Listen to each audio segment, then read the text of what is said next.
The detained leader of the indigenous people of Biafra, ipob, Nnamdi Kanu, has written to the Nigerian Medical Association, NMA, alleging grave medical negligence, falsification of his health records, and intimidation of independent doctors while in the custody of the Department of State Service, DSS. Good evening, everyone. Thanks for joining me in this video. This is Wednesday, the 4th day of October 2025. During the last court sitting of the case between Nnamdi Kanu and the federal government represented by the DSS, the court gave the Nigerian Medical Association 8 days to intervene about Nnamdi Kanu's real health situation, because the medical professor who came, you know the story, who came to check Nnamdi Kanu, later one DSS man, who, whether he's a doctor, I don't know, started writing and swearing affidavit that what he found out from Nnamdi Kanu, that Nnamdi Kanu is fine. Now, you record that Nnamdi Kanu also said they took his blood samples up to 50 times, and he is saying that the report from whether it's South Africa they took it to, that these DSS operatives are falsifying it. In other words, they are changing the result. So that is the essence of the intervention of the Nigerian Medical Association as directed by the judge. Now, wait a minute, think about this. Someone who is persecuting you, you are in their custody. Let me use this word. Someone who don't want you alive. It is very difficult for that person to see a way that you are about to leave their premise or you will get released and the person will just allow it to be. They will look for one way or the other to truncate it. I believe that that is what is going on. And coupled with the establishment of the slave system we have in Nigeria, you know, people want Nigeria to continue to be in slavery. They don't want anybody to do something that will wake people, that will make the country maybe to say, no, this is enough, is enough. So Nnamdi Kanu is a person of concern. Everybody is interested in his matter. You can see the way they are petting the terrorists. They are doing this. They are using helicopter to drop weapons and Kwara. There is nothing they are not doing, because what the terrorists are doing suits so many people, and so many people like it because what they want is totally different from what you watching me want. You might think that you have a government. By the way, government that is unable to protect you should not be a government. Both the police, the military, the DSS, they are confessing that they can't protect you. So it's a fact. You don't have a government. What you have is just, imposition of a colonial masters. So on the Independence Day, people said Nigeria gained independence, but I continue to tell them that this is a change of colonial masters. They are the same. They just change. The character is the same. They just change some things and they call it a nation. I don't believe that Nigeria is a nation. Now, let's go to the details of what Nnamdi Kanu said today from Sahara Reporters, which published that Nnamdi Kanu raised Nigeria Medical Association over neglect in DSS custody, falsification of test result, demands intervention.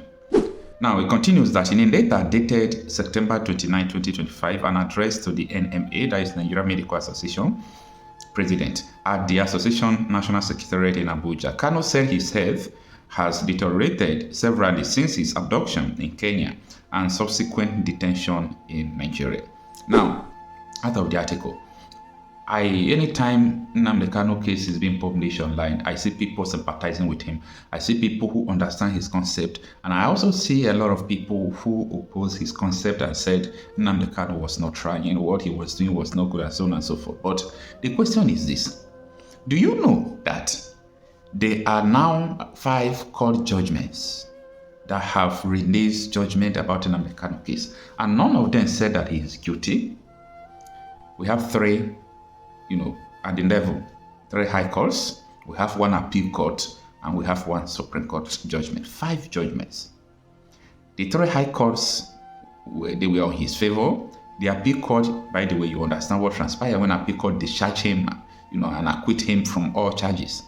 They went to the Supreme Court. Supreme Court did not just say, we discharge you, and they did not say you are guilty. Supreme Court said, you have to go back to Federal High Court, Abuja, to start the case again. So it's confusing and it doesn't go well. That is to tell you that something is fishy. Now, I was talking with someone today. I was telling him that, listen, you people are just waiting for Nnamdi Kanu's release. You're waiting for maybe for judge to say we are releasing Nnamdi Kanu. If judge pronounce it, this is not the first day judge is pronouncing it. So how do you think DSS will leave Nnamdi Kanu? That is another thing. I was telling him that what we are supposed to be preparing, and it's not because of only Nnamdi Kanu. This impunity has been going on in Nigeria. You remember the time of Dasuki, a lot of people, even Shore, a lot of them, something like this has happened to them, where a judge will pass a judgment that this person is free and allow him to go. But the DSS will flout the court order, they will not release the person. So what about tomorrow the court said, okay, Nnamdi Kanu should go? Do you think that this establishment will release him? I've said no, they will not. So that is where the preparation of what that will go on when the court will say, Nnamdi Kanu, go home, you are free. And the DSS refused. I know that is where all hell will get loose. You understand? Because I am not seeing a situation where DSS will allow everything just to lie. Because the federal government don't want him to be released. It's a fact. By the way, Omoyole Sowore also confessed that every time Nnamdi Kanu has a case in court, that DSS spends 500 million naira, half a billion. Doing what? That is the budget for any day Nnamdi Kanu appears before the court. So someone who is having such humongous amount of money, do you think that the person will allow his client to go? I don't think so. So let's continue with the article. Nnamdi Kanu urged the Nigerian Medical Association to urgently intervene, protect independent medical practitioners, and release the findings of a recent medical assessment conducted by the association. My head already weakened by my violent abduction in Kenya has been compromised further by inconsistent, falsified, and sometimes outright negligent medical practices within Nigeria, Kanu stated. He accused the DSS appointed doctors, particularly Dr. Nasiru Muhammad, of falsifying his potassium test result and ignoring life-threatening symptoms such as fainting, chest pain, and severe night headaches. From the moment he assumed control, Dr. Nasiru Muhammad began falsifying my test results, recording normal potassium levels when in reality they were dangerously low, Kanu stated. Kanu recounted his audio in Nairobi, Kenya, claiming he was violently abducted by masked operatives at Jomo Kenyatta International Airport and held incommunicado for 8 good days. He said on arriving at Jomo Kenyatta International Airport in Nairobi, I was violently abducted and masked operatives manhandled and dragged into captivity. For 8 days, I was chained by the neck to a wall in a pitch dark windowless room. He said his blood pressure spiked dangerously and he was forced to ingest unidentified drugs before being rendition to Nigeria in what he described as a breach of international and domestic law. During this period, on the very first day, Nnamdi Kanu is saying this, my head was slammed against the edge of a car door, resulting in an open wound that led onto my clothing, he said. The pain was sharp, my vision blurred, and dizziness set in almost immediately. According to him, for the first 5 days, I was denied even the basic essentials of life, no food, no water, and none of my long-prescribed medication.